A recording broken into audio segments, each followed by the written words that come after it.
ये हमले में 3 पाकिस्तानी आतंकवादी थे। पहलगांव में आतंकी घटना को चिदंबरम, अगर पाकिस्तानी आतंकवादी नहीं थे तो पाकिस्तान पर हमला क्यों किया? कांग्रेस पार्टी सपोर्ट में भाषण देना शुरू करे। चिदंबरम एंड कंपनी के समय में आतंकवादी घटना घटाने वाले लोगों को नरेंद्र मोदी जी ने उनकी आक्रमण करने की क्षमता को पंगु कर रख। पाकिस्तान को बचाकर आपको क्या मिलेगा? ये यहाँ से आतंकवादियों की फोटो पाकिस्तान भेजते रहे।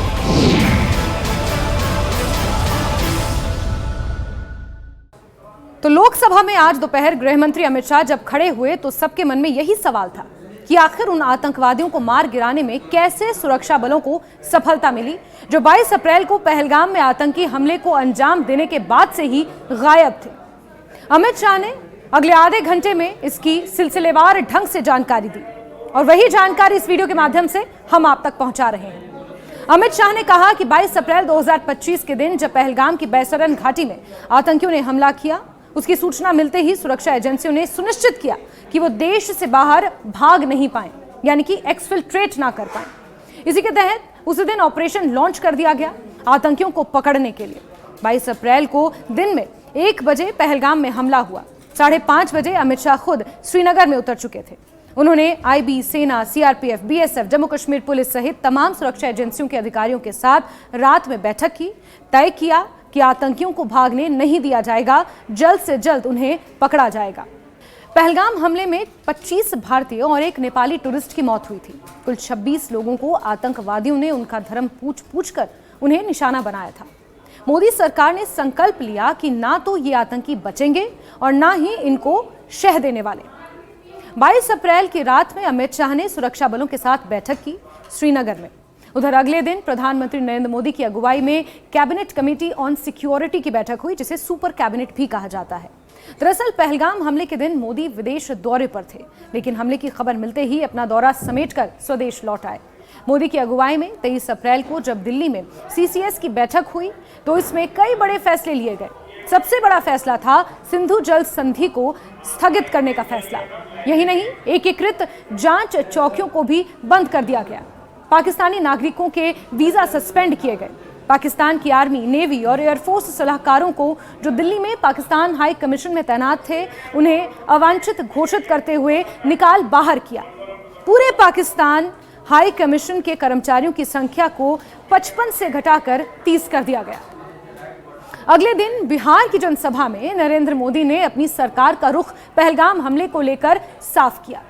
24 अप्रैल को बिहार में दिया गया ये भाषण देश की संप्रभुता और देश के नागरिकों पर हमला होने पर जनता की भावनाओं के अनुरूप कैसे जवाब दिया जाए, इसका संकेत था।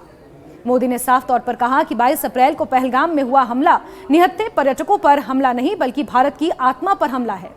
हमला करने वाले आतंकियों और इनके साजिशकर्ताओं को उनकी कल्पना से भी बड़ी सजा दी जाएगी। भारत हर आतंकवादी और उनके समर्थकों की पहचान करेगा और उनको खत्म करेगा।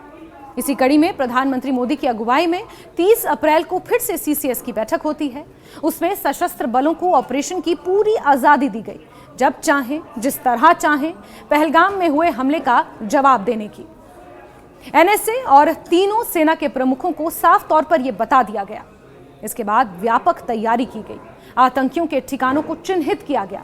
7 मई को लॉन्च किए गए ऑपरेशन सिंदूर के तहत रात में 1:04 से 1:24 के बीच 9 आतंकी ठिकानों को ध्वस्त किया गया, जो ठिकाने सिर्फ पाकिस्तान के कब्जे वाले जम्मू कश्मीर में ही नहीं, बल्कि पाकिस्तान के महत्वपूर्ण शहरों लाहौर और बहावलपुर के पास भी थे।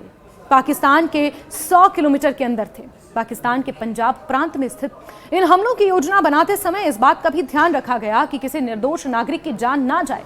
किसी आम नागरिक की जान नहीं गई, बल्कि करीब 100 आतंकवादी मारे गए, जिसमें से 10 तो बड़े आतंकी सरगना थे, जिन्हें यूपीए के शासनकाल में भारत में आतंकी हमलों को जिन्होंने अंजाम दिया था। साजिश इसको लेकर रची थी। इनमें शामिल थे हाफिज मोहम्मद जमील, याकूब मलिक, मोहम्मद हमजा, मोहम्मद यूसुफ अजहर जैसे बड़े आतंकी। ये हमला भारत की उसी रणनीति का हिस्सा था जिसमें हर पाकिस्तान प्रायोजित हमले की पूरी ताकत से जवाब देने की रणनीति साल 2014 में अख्तियार की गई थी, मोदी सरकार के सत्ता में आते ही। जैसे उरी हमले के बाद सर्जिकल स्ट्राइक हुई थी, पुलवामा हमले के बाद एयर स्ट्राइक, उसी तरह पहलगाम हमले के बाद ठीक 14 दिन बाद 9 आतंकी ठिकानों को ध्वस्त करने का ऑपरेशन सिंदूर जारी किया गया। हर जवाब पहले से बड़ा था, लेकिन इस बार फर्क एक और बड़ा था। पहले के दोनों ऑपरेशन पाकिस्तान के कब्जे वाले जम्मू कश्मीर में हुए थे, लेकिन इस बार के हमले में पाकिस्तान की अपनी जमीन पर हमला किया गया। सीमा से 100 किलोमीटर अंदर के ठिकानों पर हमला किया गया। 7 तारीख की रात 1:24 पर भारतीय सशस्त्र बलों ने अपना काम समाप्त कर दिया था। भारतीय डीजीएमओ ने बता भी दिया अपने पाकिस्तानी काउंटर पार्ट्स को। इन हमलों का एक और बड़ा फायदा हुआ। जो पाकिस्तान पहले भारत में आतंकी हमला अपने आतंकी गुर्गों से कराने के बावजूद उनके बारे में अनभिज्ञता जारी करता था, इस बार पूरी तरह उसकी कलाई उतर गई। भारत के हमले में मारे गए आतंकियों के जनाजों में पाकिस्तानी सेना के तमाम बड़े अधिकारी शामिल हुए, जिसे पूरी दुनिया ने देखा। भारत का ये स्टैंड और मजबूत हो गया कि कश्मीर में होने वाली आतंकी घटनाएं पाकिस्तान प्रायोजित आतंकवाद ही है। इसमें किसी किस्म के शक की कोई गुंजाइश नहीं है। अमित शाह के आज के लोकसभा में दिए गए भाषण के मुताबिक 8 मई को बौखलाए पाकिस्तान ने भारत के ऊपर हमला करने की कोशिश की, लेकिन उसे कोई कामयाबी हासिल नहीं हुई। भारतीय सुरक्षा बलों ने तमाम हमलों को अपनी मजबूत सुरक्षा प्रणाली और सतर्कता से विफल कर दिया। सिर्फ सीमा या एलओसी के पास जान माल का थोड़ा नुकसान हुआ, लेकिन भारत ने पाकिस्तान की इस हरकत का जवाब देने की सोची, वो भी मजबूती से। 9 तारीख को यह तय किया गया कि 10 मई की रात में पाकिस्तान के 11 एयरबेस को क्षतिग्रस्त करने का काम किया गया, उन्हें तबाह किया गया। पाकिस्तान के 8 एयरबेस इतने सटीक ढंग से तोड़े गए कि पाकिस्तान की पूरी एयर डिफेंस सिस्टम धरी की धरी रह गई और वो घुटनों पर आ गया। इन हमलों में पाकिस्तान के 6 रडार सिस्टम भी ध्वस्त किए गए, उनके 2 सरफेस टू एयर सिस्टम भी ध्वस्त किए गए। पाकिस्तान ने भारत के रिहायशी इलाकों पर हमला किया, लेकिन भारत ने पाकिस्तान के रिहायशी इलाके नहीं बल्कि सैन्य ठिकानों पर हमला किया। वो सैन्य ठिकाने जहां पर आतंकवादियों को बाकायदा प्रशिक्षण दिया जाता था, ट्रेन किया जाता था। इन हमलों के जरिए पाकिस्तान सेना की हमला करने की क्षमता को छिन्न भिन्न ध्वस्त कर दिया। पाकिस्तान के पास भारत की शरण में आने के सिवाय कोई विकल्प नहीं बचा। इसलिए पाकिस्तान के director general of military operations ने 11 तारीख को सामने से भारत से अनुरोध किया कि ऑपरेशन रोक दिया जाए और शाम 5 बजे ऑपरेशन सिंदूर को स्थगित किया गया। ऑपरेशन सिंदूर को स्थगित किया गया, लेकिन ऑपरेशन महादेव पूरी ताकत से अभी भी जारी रहा। इस ऑपरेशन के जरिए उन आतंकियों को पकड़े जाने का संयुक्त अभियान चलाया गया जिन्होंने पहलगाम में 26 निर्दोष लोगों की जान ली थी। आतंकियों तक पहुंचने की कोशिश व्यापक स्तर पर चली। सबसे पहले तो उनकी पहचान स्थापित करने की कोशिश हुई, ये जानने की कवायद हुई कि वो दिखते कैसे हैं। उनकी स्केच बनाने के लिए न सिर्फ बैसरन घाटी में आतंकी हमले के दौरान मौजूद रहे पर्यटकों, बल्कि आसपास के दुकानदारों, खच्चर वालों, फेरी वालों, टैक्सी वालों, इन सब से पूछताछ की गई। कुल मिलाकर 1055 लोगों से पूछताछ की गई। कुल 3000 घंटे से ज्यादा की पूछताछ हुई। सारी पूछताछ की वीडियो रिकॉर्डिंग की गई। इसके आधार पर स्केच बने तीनों आतंकियों के। आखिरकार भारतीय सेना के 4 पैराशूट रेजिमेंट, सीआरपीएफ और जम्मू कश्मीर पुलिस के साझा अभियान में कल यानी कि 28 जुलाई 2025 की सुबह उन तीनों आतंकियों को मार गिराया गया। श्रीनगर के दाचिगाम इलाके में जबरवन रेंज के जंगलों के अंदर महादेव माउंट पर जिन्होंने पहलगाम में हमला किया था। इन तीनों के नाम हैं सुलेमान उर्फ आसिफ, जिब्रान और हमजा अफगानी। ये तीनों लश्कर ए तैयबा आतंकी संगठन के ए कैटेगरी के आतंकवादी थे। आतंकवादियों के पास से जो हथियार बरामद हुए वो वही 2 AK-47 राइफल और M9 कार्बाइन थी जिसका इस्तेमाल 22 अप्रैल को पहलगाम हमले के लिए किया गया था। इसकी पुष्टि चंडीगढ़ की FSL ने वैज्ञानिक जांच करके की है। बीती रात 12 बजे के करीब विशेष विमान से इन हथियारों को चंडीगढ़ पहुंचाया गया। वहां रात के दौरान ही 6 वैज्ञानिकों की टीम ने टेस्ट किया। इन राइफलों से फायरिंग की गई।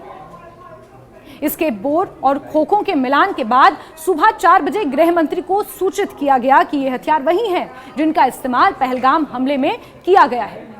जहां तक आतंकवादियों की पुख्ता पहचान करने का सवाल था, इसके लिए उन 2 लोगों की सहायता ली गई जिन्होंने तीनों आतंकियों को अपने पास रखा था और जिन्हें मामले की जांच कर रही NIA ने गिरफ्तार भी कर लिया था।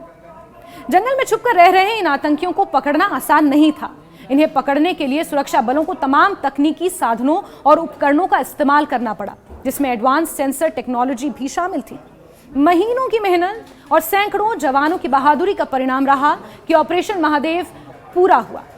इसने उन लोगों के जख्म पर जरूर मरहम लगाया है जिन्होंने अपनों को खोया पहलगाम के आतंकी हमले में।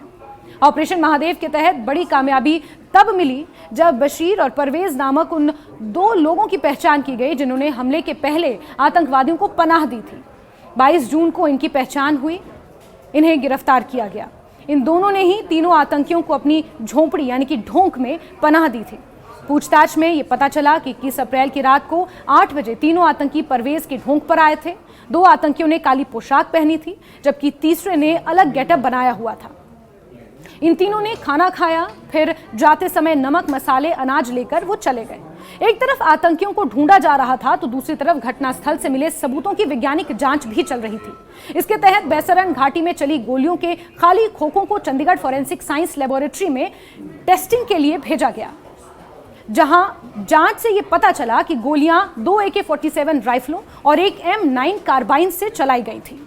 ये हमले में 3 पाकिस्तानी आतंकवादी थे। पहलगांव में आतंकी घटना को चिदंबरम, अगर पाकिस्तानी आतंकवादी नहीं थे तो पाकिस्तान पर हमला क्यों किया? कांग्रेस पार्टी सपोर्ट में भाषण देना शुरू करे। चिदंबरम एंड कंपनी के समय में आतंकवादी घटना घटाने वाले लोगों को नरेंद्र मोदी जी ने उनकी आक्रमण करने की क्षमता को पंगु कर रख।